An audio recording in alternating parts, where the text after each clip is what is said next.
What's up everyone, this is Hybris, and we're here today to talk a little bit about some basics of making some percussion from found sounds, and also a little bit about synthesizing some percussion. So I just want to show you some ways to creatively come up with sounds. So what we've got here is a little sound I've recorded. I don't actually remember exactly where it was or what it was, but I think it's some people loading some stuff into a truck. And yeah, it looks like I probably had the gain too high when I recorded it, because here you can see some clipping and here. But we're not going to worry about that so much today. We might not end up using those parts anyways, but generally it's a good idea to not use clipping sounds, or when you're recording to try and get the level below clipping is a good general guideline to follow. So let's take a listen to the sound.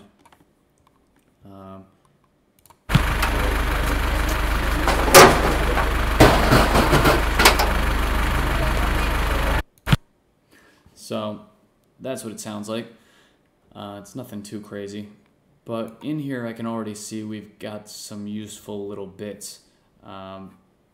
This first one here could actually even be a kick thing. It sounds like it's got a little punch to it.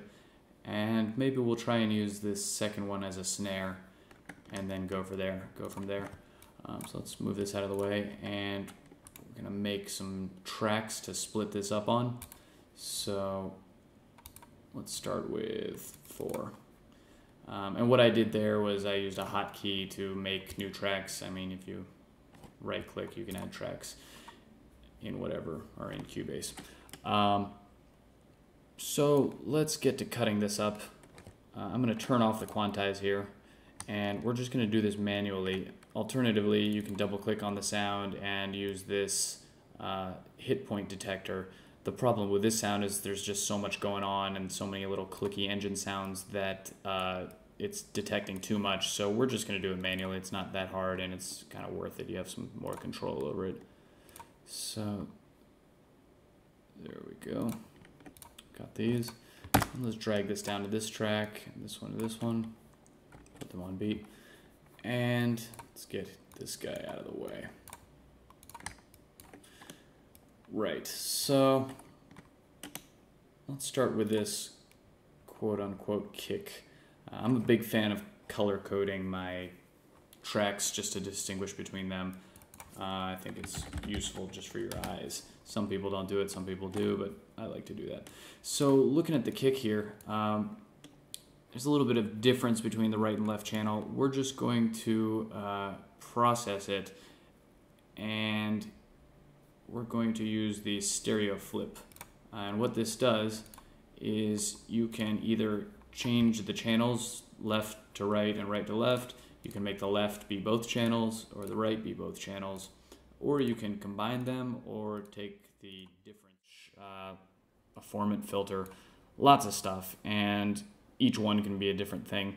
So, but we're just going to use this as a bandpass filter, plain old bandpass. And over here on the left, these are your modulators. So they can be an LFO, an envelope detector, an envelope generator, or a step sequencer. We're just going to stick with the LFO here. And we're going to make this affect the bandpass filter. You do this in the matrix, and you click on the source, which will be the modulator, and the destination is the cutoff frequency of the bandpass filter.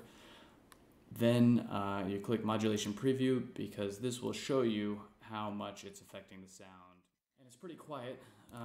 So since we have a lot of mono stuff going on here, let's just make this unison. So this is 2 voices detuned and in opposite speakers.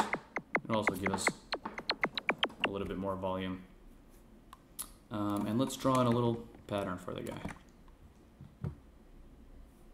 So there we go.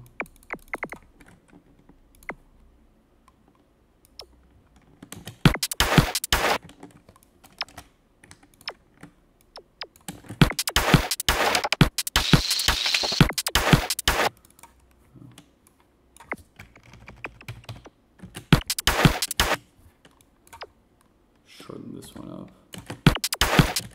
I don't even like it that high.